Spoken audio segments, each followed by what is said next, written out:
Well, what a pleasure this morning to welcome John Tesh to the show. Of course, you hear John each day from 2 till 7 p.m. with Intelligence for Your Life, and he has just written a book called Relentless, Unleashing a Life of Purpose, Grit, and Faith. And it's available at Amazon and Barnes & Noble and all the usual places, as well as his own website, johntesh.com. John, welcome. Thanks so much for being on the show today. My pleasure. Thank you. You know, most people know you for your time on TV with Entertainment Tonight or, maybe your music career. And, of course, here at The Wave with Intelligence for Your Life. I have to ask you, how did the radio show begin? Yeah, the radio show was created nearly 20 years ago by my wife, Connie, and she didn't know she was doing it at the time. So we had been married for a few years, and we were closing down for the night, and we're getting into bed, and my wife saw my side of the bed, which looks like, it still does, actually.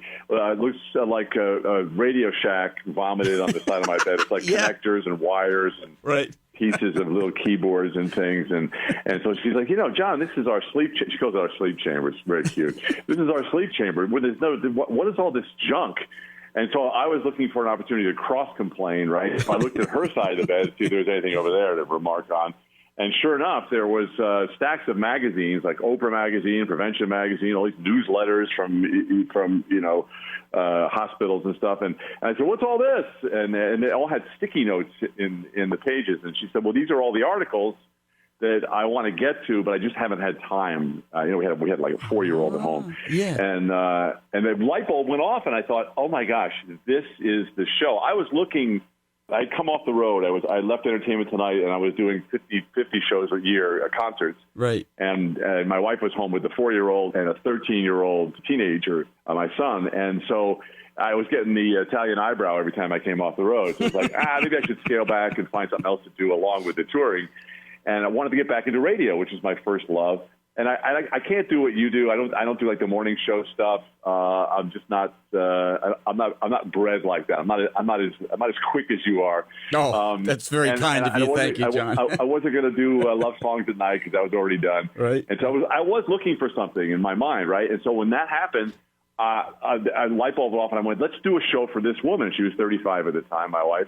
And the name came to me, Intelligence for Your Life. So I called up Scott Myers, who you know, right? Sure, who is our executive producer now on the radio show. But he was a song promoter, so he was promoting my music to radio stations. So I called him up and said, "We're going to do a radio show. Start calling stations. It's called John Tesh Music and Intelligence for Your Life." And he goes, "What is that? A seminar?" And I said, "Shut up, start dialing." And this is actually in the book. Excuse me, in the book where Scotty just says, "Okay." So he would put me on the phone, and we still do it to this day when we're signing new stations. Right. He put me on the phone, and I was like, going crazy like I am now, evangelizing about the show, and all people be talking. We're curating information about it. We have 10 researchers. We had none, just me. And and then we signed 6 stations like in 1 week. And I did all the research myself and did all the writing. It was crazy. It was only a weekend show. And then it grew to a daily show, and now we have like a full staff. But, so it was created by Connie, and she will never let me forget it. Well, and I'll tell you, speaking of, I got to get to those researchers in just a second here, but we seem to have the entire Tesh family here now because we also have Connie on Sunday mornings with Intelligence for Your Health.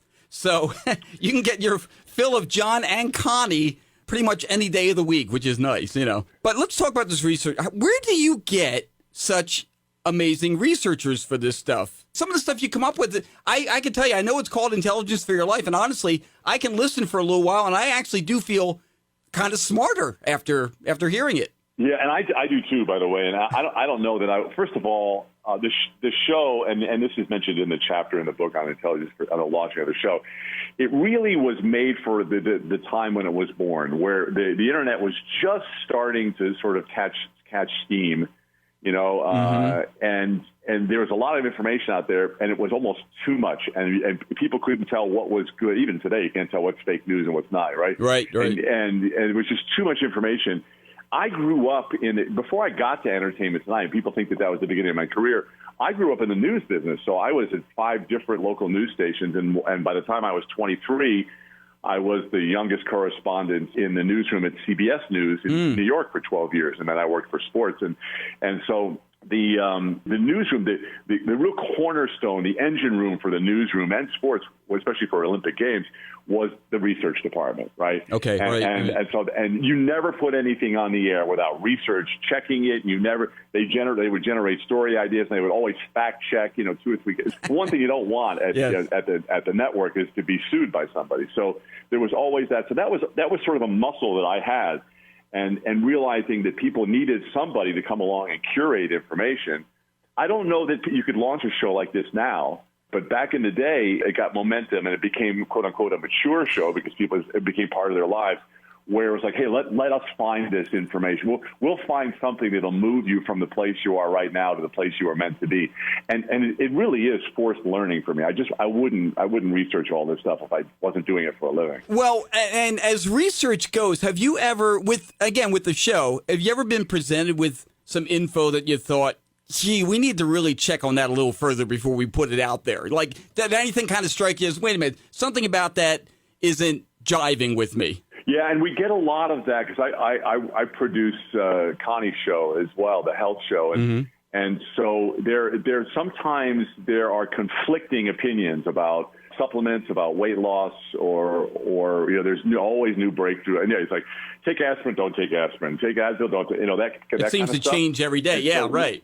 Yeah, so we really, if you've got a PhD and you've got a paper that's been published and you're working for Johns Hopkins or Cleveland Clinic or MD Anderson or something like that, we're going to be connected to you. But it's not going to be some guy who I love trainers, right? I work with them, but a trainer in a gym who says, okay, you need to take 4 pounds of creatine a day. We're not going to land on that. So yeah, yes is the answer to your question. I'm marking this down. 4 pounds of creatine. Got it. Okay, yeah. If it doesn't make sense, we're gonna question it. The other thing is even though I've been working with these writers and producers for years, every now and then something will pop up like oh yeah, hey, the Kardashians do this or that, or let's do something out of the entertainment world or whatever. I'm just like, no, we have to stay in our lane of, if it doesn't, and again, it's that mantra, and I'm always spitting this out to the people who we work with.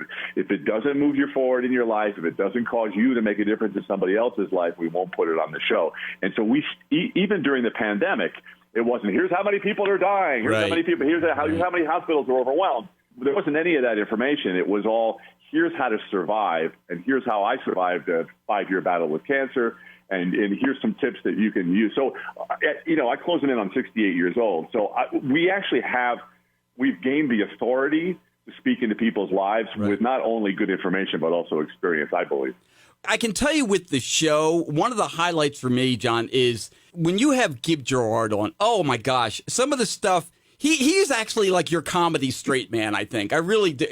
You guys make a great team. I appreciate it. Well, first of all, I'm Gib's stepdad, so I've known Gib since he was. I've been Gib's dad since he was 9. Right. But Gib he's a lot like Darth Vader. Okay, so when you talk about the Force, right, and Yoda and Luke Skywalker, they got the Force in them and they use it for good. But then you got Darth Vader. He's also got the Force, but he's on the dark side. So Gib's on the dark side. So if I ever talk to Gib, I'm going to tell him you said that, okay? He knows. Oh, okay, good. Yes. But Gib is the smartest person I know. 800 on both his boards, SAT boards years ago, in quantitative analysis and mathematics. I can't even remember what the kind of mathematics was, or something, quantum physics or something. Anyway, but he's also a study in 1950s, 60s, and 70s television, so you can throw, this, you can throw any, there's never been an edit in anything I've ever done with Gib. I believe that. You just throw him stuff and he goes and he'll be able to pull something out of there. And now that he's a father of 3 kids, my grandkids under the age of 8, he's having that experience too. And it really works on the radio. We're visiting with John Tesh. Of course, you hear him each day from 2 till 7 here at 101.9 The Wave with Intelligence for Your Life. He's also the author of Relentless, Unleashing a Life of Purpose, Grit, and Faith. It's a great read. I highly recommend it. It's amazingly encouraging. If you need some positivity in your life, pick up Relentless. John, you've been really open about your faith in Christ, especially as it relates to your being healed from cancer. And I've seen you all over the place on TV. You were on with Pat Robertson on the 700 Club. Right, yeah. Is it hard to profess yourself to be a Jesus follower in a place like, say, Hollywood or the entertainment world, as opposed to, maybe someone here in Missouri? Yeah, yes.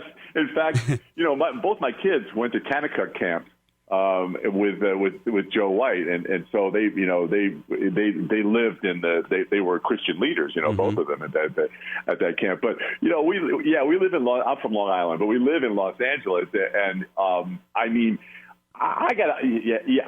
do my best.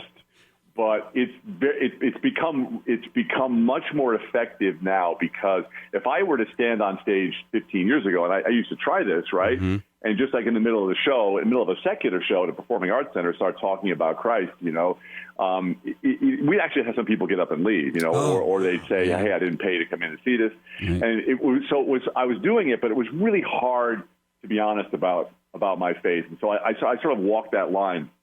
The moment I was healed with divine healing of a terminal cancer diagnosis, it all changed, where all of a sudden, this guy that people had watched on Entertainment Tonight or on the Olympics or whatever was given this deadly diagnosis in this week, about 5 years ago in May. Wow. Well, actually, it was last week. Wow. Then all of a sudden I had a testimony. You know what I mean? And what people should be encouraged by is that we all have testimony. Maybe you beat alcohol and drug addiction. Maybe you healed your marriage. Maybe it's all. If you lead with your testimony, then people then their radar is up and their ears are up. And I had to learn that the hard way, but it's not hard now. You see me on Facebook. It's like, here we go. We're going to go into Mark 11:23. Sure. Speak to your mountain. Proverbs 18:21. Death and life are in the power of the tongue. By his stripes you are healed. 1 Peter 2:24. All that. Because. My point is, okay, you don't want to try this. If you don't try it, there's no chance it's going to work for you. And so it's a whole different conversation. It's a good question, but I don't think I know God didn't put sickness on me, but I'm not pretending it didn't happen. Well, and again, I've heard other people say, and I agree with this. Sickness and pain and everything is a part of this honestly sin-cursed world, but there is a solution to it too, and God provided us the cure in Jesus. Yes, that's good. Yeah, that's good. And in your book, you talk about, John, how your view of God and his hand in healing and miracles and everything was very different for you growing up. How has it changed now? Somewhere in the Bible, I don't have the scripture in front of me. It says, my people perish for a lack of knowledge. And I think that's where I was. I was a creaster, as my friend Jack Hibbs called it, Christmas and Easter, I was, you can use that if you want, creaster. I was part of the nod to God crowd, as my friend Andrew Womack puts it. And by the way, he's a great preacher. But I didn't really understand anything other than the Lord's Prayer. I barely understood that. Right. And so when my wife and I met 29 years ago, she was attending a Messianic congregation, which were, Jews and Christians together worshiping. And that's when I became part of their worship team and understood the Word of God more as a Bible study. The thing that really impacts for me is, and anybody who's listening to this should know this, is that once I understood what the Holy Spirit was, and once I received power out of the book of Acts, Acts 1. Once I received that power, I understood what the gospel was all about, and this is the time right now where we're literally burned to the ground, to the surface of the earth, where you need to understand that the only way out of any of this is the truth. And so, and that's the other thing that my friend Dr. David Katz taught me. He's one of the not a Christian guy, but he works at the Yale Prevention Medical Center, and his whole thing is, listen, you need to look away every now and then. We're killing ourselves by looking at everything that's on the news all the time. It's true. And you're talking to a guy who was in the news all the time. So that's why I love radio, because the job that you're doing, the job that I'm doing, we're out here encouraging people. Yeah, I'm doing what we were born to do. That's what I've always said. But John, let's visit your TV career for a second. Entertainment Tonight. First of all, have you stayed in touch with Mary Hart and the gang from there? I have. In fact, Mary, when the book came out, did a long interview with me on ET. We actually took over ET. Oh, cool.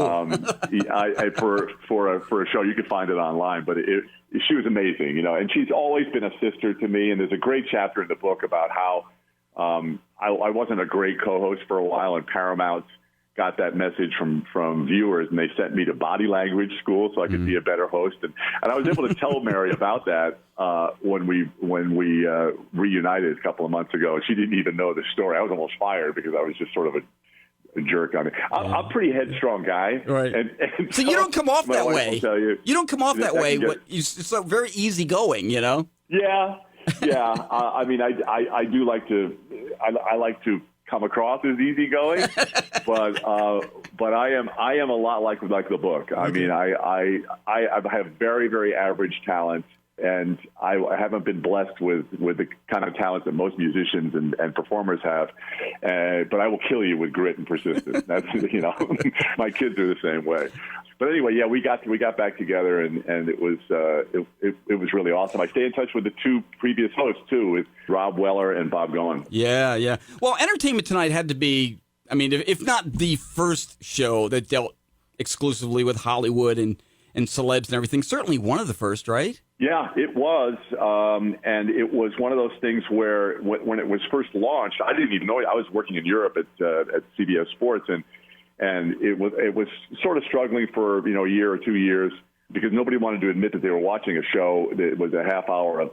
I mean, syndication wasn't really being done in earnest, and it was a day and date show. So Phil Donahue and shows like that, right. They would tape a bunch of them at once, and then they'd send them out to stations, send the tape out. But ET was going to be day and date. So what the show was recording, at 10 o'clock, 11 o'clock in the morning was what you were going to see at home at 6:30, 7:30 at night. Mm-hmm. So they actually had to, Paramount Television, to produce the show, they went, in order to get stations to sign up for it, they actually went to stations and bought them satellite reception dishes. Wow. You can have this dish for free. Now you're talking about, I think it's the size of two pickup trucks together. Right. And they say you can have this if you sign up the show for 2 years. So people are like, yeah, what the heck? Because we can use that to receive other stuff. Yeah.